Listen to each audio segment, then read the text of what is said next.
Friends എല്ലാവർക്കും നമസ്കാരം. Entertainment കീഴിലേക്ക് എല്ലാവർക്കും സ്വാഗതം. എന്റർടൈൻമെന്റ് കിഴി റിയാക്ഷൻ ആണ്. ഒരു റോസ്റ്റ് വീഡിയോ ഉണ്ട്.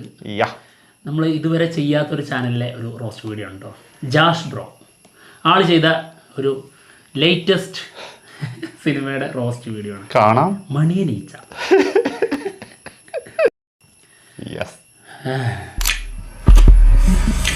സോ ഗൈസ്, നമ്മൾ ഇന്ന് അപ്രീഷിയേറ്റ് ചെയ്യാൻ പോകുന്നത് ലോകത്തിലെ തന്നെ ഏറ്റവും മികച്ച ഈച്ചപ്പടമാണ്. ഇപ്പൊ പടം തുടങ്ങുന്നത് നമ്മുടെ കഥാനായകനെ കാണിച്ചുകൊണ്ടാണ്, മറ്റാരുമല്ല മാത്യു തോമസിന്റെ ഇതിലുള്ള പരിപാടി എന്ന് വെച്ച് കഴിഞ്ഞാൽ, അതായത് സീനകത്ത് പെർഫോം ചെയ്തിട്ട് പെർഫോമൻസ് കൊണ്ട് പടത്തിന് ഹൈയാക്കുക.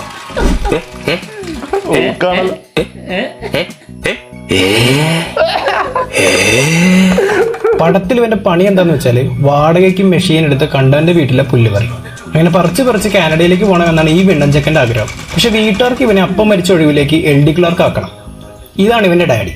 സുകുമാരന്റെ ഫോട്ടോയ്ക്ക് കോപ്പിറൈറ്റ് ഉള്ളതുകൊണ്ട് ഒരു വെറൈറ്റിക്ക് NF വർഗീസിന്റെ പിക്ക് വെച്ച് ഒരു അഡ്ജസ്റ്റ് ചെയ്തു. അങ്ങനെ ബോണി ബേബി ജോലിക്ക് കയറുന്നു. അവിടുത്തെ ഒരു കൊളീഗാണ് ഷൈനി.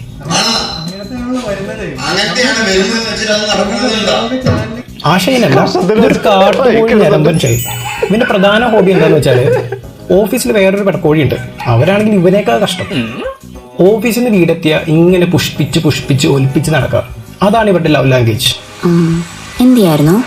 ഞാൻ ചെറുതായിട്ട് കുളിക്കായിരുന്നു. അയ്യോ വീഡിയോ കട്ടിയല്ലേ ഷൈമ കുളിച്ചോ?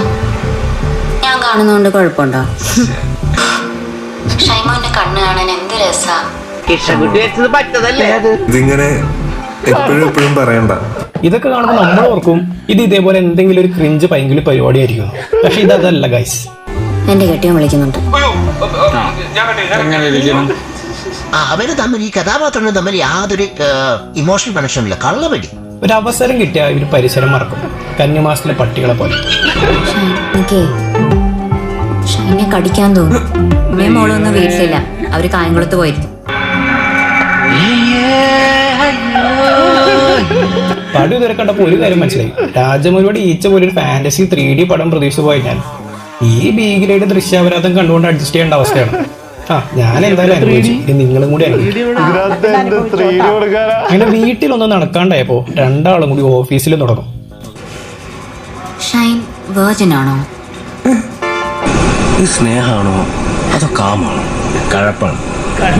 ഉറങ്ങടാ. കഥയില് മൂവ്മെന്റ്സ് ഒന്നും ഇല്ലല്ലോ എന്ന് ഓർത്തിരിക്കുമ്പോഴാണ് ഒരു ഗംഭീര ട്വിസ്റ്റ്.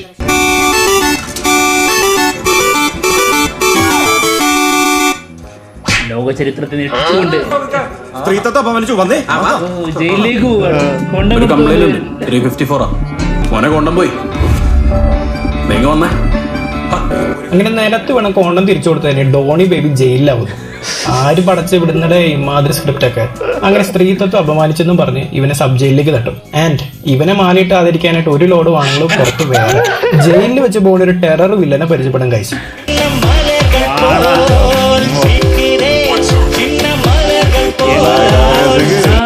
ഇവരുടെ മാസ് നടത്തം എന്തിനാണെന്ന് ഊഹിക്കാമോ നിങ്ങൾക്ക്? പോലീസുകാരെ തല്ലാനാണോ? വേറെ ഗുണ്ടകളെ പാഠം പഠിപ്പിക്കാനാണോ? അവിടെയാണ് നമ്മൾ ഇവരെ അണ്ടർ എസ്റ്റിമേറ്റ് ചെയ്തത്.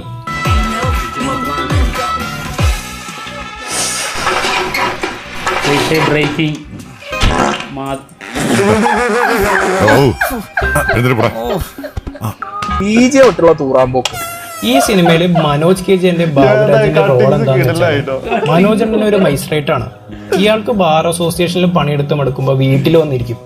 അവിടെ ഇരുന്ന് ഓരോന്ന് വലിച്ചു വരെ തിന്നും. സോ മനോജ് എണ്ണൻ തിന്നുന്നു, ബാബുരാജ് കളയുന്നു. അവിടെ തിന്നുന്നു, ഇവിടെ കളയുന്നു, തിന്നുന്നു കളയുന്നു. ഇതാണ് ഇവരുടെ ഏകപണി. അങ്ങനെ ജയിലിലെ കക്കൂസിൽ വളർന്ന ഒരു മണിയനീച്ച തനിക്ക് പറ്റിയൊരു പൂമ്പാറ്റേനെ തപ്പി നടക്കുമ്പോഴാണ് നമ്മുടെ ഡോണി ബേബിനെ പരിചയപ്പെടുന്നത്. ഇനി അങ്ങോട്ട് ഈ ഈച്ചയുടെ വെറുപ്പിക്കലാണ്.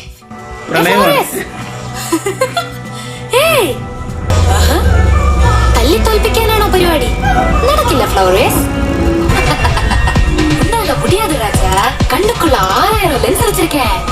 അങ്ങനെ ഈ മണിയനീച്ചനെ കൊല്ലാൻ നോക്കിയിട്ട് ഈ ഊതിയ പറക്കണ സ്റ്റീൽ കപ്പ് തലയെ കൊണ്ടിട്ട് ഈ വെണ്ണഞ്ചക്കന്റെ ബോധം പോകും. എടാ ഒരു 10 പൈസയുടെ വിലയെങ്കിൽ ആ തലയ്ക്ക് കൊടുക്കടാ. അങ്ങനെ അബോധാവസ്ഥയിലായ ബോണി ബേബി മണിയനീച്ചനോട് സംസാരിച്ച് ഒരു സിംബയോട്ടിക് റിലേഷൻഷിപ്പ് അങ്ങനെ ഉണ്ടാക്കും. കാര്യങ്ങളൊക്കെ ഇങ്ങനെ നടക്കുന്നു. വീട്ടിലെ ചെലവിന്റെ കാര്യങ്ങളേ എന്നോട് സ്നേഹമാണെന്നൊന്ന് പറഞ്ഞു. പുഷ്പ കൃത്യം 8:30 വടക്കോട്ട് സൈമന്റെ കക്കൂസ് ജാഥ പുറപ്പെടും. ഈ ഈച്ചയുടെ ഷെഡ്യൂൾ എങ്ങനെയാന്ന് വെച്ചാൽ എപ്പോഴൊക്കെ ബാബുവേട്ടൻ ഭാര്യ ഇറക്കി വെക്കാൻ വേണ്ടി അങ്ങോട്ട് പോകുമോ അപ്പോഴൊക്കെ ഈച്ച മൂടാവും. വടക്കൻ കേരളത്തിൽ മാത്രം കണ്ടുവരുന്നൊരു പ്രത്യേകതരം പാതിര കാറ്റുണ്ട്.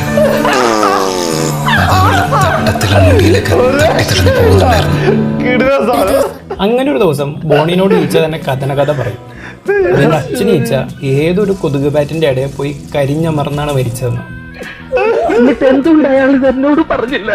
ആ ഒരു ട്രോമയിലാണ് ഗൈസ് മണിയനീച്ച ജയിലിൽ നിന്ന് പുറത്തിറങ്ങാൻ പറ്റാണ്ട് ഇവിടെ ഇങ്ങനെ ബാബുവിനെ മണപ്പിച്ച് നടക്കണത്.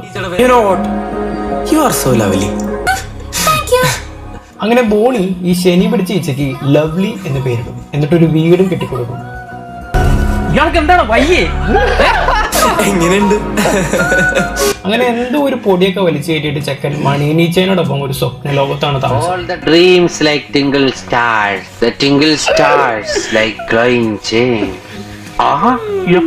അങ്ങനെ ഒരു ദിവസം ബാബുണ്ണനെ പണിയാനായിട്ട് പാർട്ടിക്കാർ ജയിലിലേക്ക് എഴുന്നള്ളും. പക്ഷെ വന്ന കാര്യം മറന്നിട്ട് തല്ലാൻ വന്നവരും തല്ലുകൊള്ളാൻ നിന്നവരും തിരുവാതിരകളി തുടങ്ങും.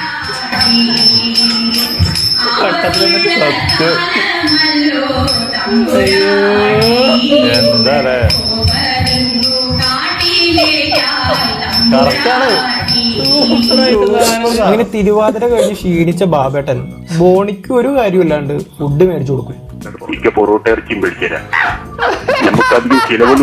അവര് കുഴപ്പമില്ല. പിന്നെ അങ്ങോട്ട് ബോണിക്ക് ജാമ്യം കിട്ടുന്നു. പക്ഷെ മണിയനീച്ചനോട് പിരിഞ്ഞ ശേഷം അവന്റെ ഓൾറെഡി പോയ കിളി വീണ്ടും പോകും. അങ്ങനെ ഈച്ചനെ കാണാനുള്ള വിഷമത്തിൽ ബോണി ഇരിക്കുമ്പോൾ കൂടെയുള്ള വധൂരികൾ ഓരോന്ന് പറഞ്ഞോട് കൊടുക്കും. എന്നിട്ട് ബോണി വീണ്ടും ജയിലിലേക്ക് പോകാനുള്ള വഴി അങ്ങോട്ട് നോക്കും.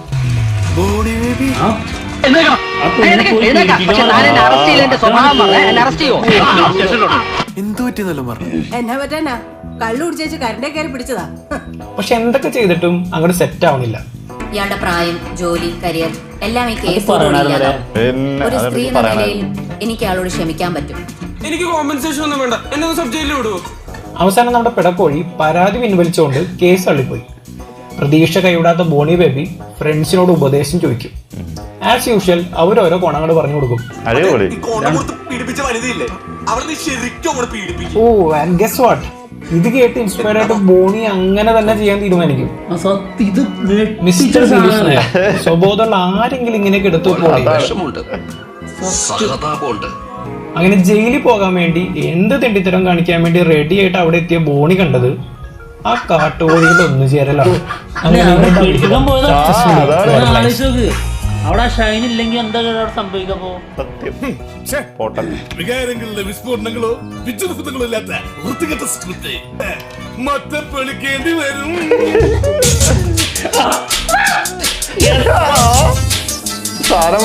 അങ്ങനെ ഇവന്റെ റിലേ ടോട്ടലി കട്ടായത് ഇവൻ തന്നെ മനസ്സിലാക്കിയ നിമിഷം അവിടെ നിന്ന് ഇറങ്ങിയിട്ട് പുല്ലില്ലാത്തൊരു സ്ഥലത്ത് നട്ടാപ്പുറ വെയിലത്ത് നിന്നിട്ട് ഇവൻ അങ്ങോട്ട് പുല്ല് വെട്ടും. ഈച്ചയുടെ ശല്യം തീർന്നെന്ന് ഓർത്ത് നമ്മൾ ഇരിക്കുമ്പോഴാണ് ഈ മണിയനീച്ചയുടെ തിരിച്ചറിവ്.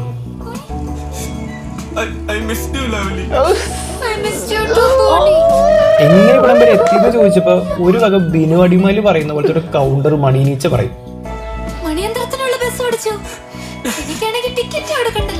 അങ്ങനെ വീണ്ടും ഇതിന്റെ വെറുപ്പിക്കല് കേട്ടിട്ട് നമുക്ക് അങ്ങോട്ട് പൊളിഞ്ഞു കയറും.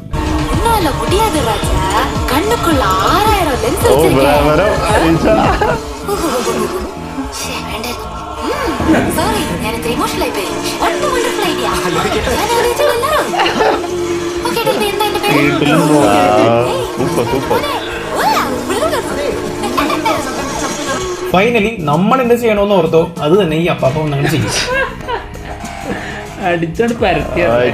പക്ഷെ എന്നിട്ടും ചാവത്ത മണിയനീച്ച രാജമൗലി പടത്തിലെ പോലെ ഉയർത്തെഴുന്നേറ്റ് വിണ്ണഞ്ചക്കന്റെ ഒപ്പം പരാഗണം തുടരും. മെയ് 16 പുറത്ത് ഇറങ്ങിയിട്ടുള്ള മലയാള സിനിമ ലൗലിയിലെ ഈച്ച എന്നുള്ളതാണ് ഈ രാജമൗലി ചിത്രത്തിലെ നിർമ്മാതാക്കൾ ഇപ്പോൾ ഈ വക്കീൽ നോട്ടീസ് ആരോപിച്ചിട്ടുള്ളത്. ഈ സിനിമയിൽ നിന്ന് ലഭിച്ചിട്ടുള്ള പണം 7 ദിവസത്തിനകം ഞങ്ങൾക്ക് കൈമാറണം എന്നുള്ളതാണ് രാജമൗലിയുടെ സിനിമയുടെ നിർമ്മാതാവായിട്ടുള്ള സായി രാജമൗലി കളക്ഷന്റെ കാശ് എത്രയെന്ന് അറിഞ്ഞാൽ നിങ്ങൾ കാശ് അങ്ങോട്ട് കൊടുക്കും. പിന്നെ ഈടായിട്ട് ഇറങ്ങുന്ന എല്ലാ അപരാധങ്ങൾക്കും 2ാം ഭാഗം ഉണ്ടല്ലോ. സോ ഇതിനും സെക്കൻഡ് പാർട്ട് ഉണ്ടോ? സെക്കൻഡ് പാർട്ട് പ്രേക്ഷകർ വിജയിപ്പിച്ചാൽ മാത്രം.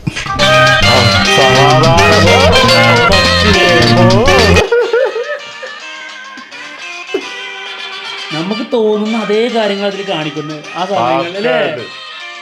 ജാസ് ബ്രോ അടിപൊളിയായിട്ടുണ്ട് കേട്ടോ. നല്ല ഗംഭീര എന്താ പറയാ പാതിരക്കാറ്റുണ്ടല്ലോ പൊളിച്ച് കൊറേ സാധനങ്ങള്. എനിക്കതല്ല മറ്റേ പരാഗണം നടത്തുന്ന സാധനം പറഞ്ഞത് ശരിക്കും നമുക്ക് സിനിമ ആണോ തോന്നിപ്പോവും. ഇവര് തമ്മില് ഇനിയിപ്പോ വേറെ രീതിയിലാവുകയാണോ ഇത് കഥ. ഇപ്പത്തെ കാലമാണല്ലോ, പറയാൻ പറ്റൂല എങ്ങോട്ട് വേണമെങ്കിൽ കൊണ്ടുപോകാം. സ്ക്രിപ്റ്റ് കൊണ്ടേ കൊടുത്ത് ആ ഫുള്ള് വെട്ടുകൾ തോന്നുന്നു ഈച്ചയുടേതായിരിക്കാം.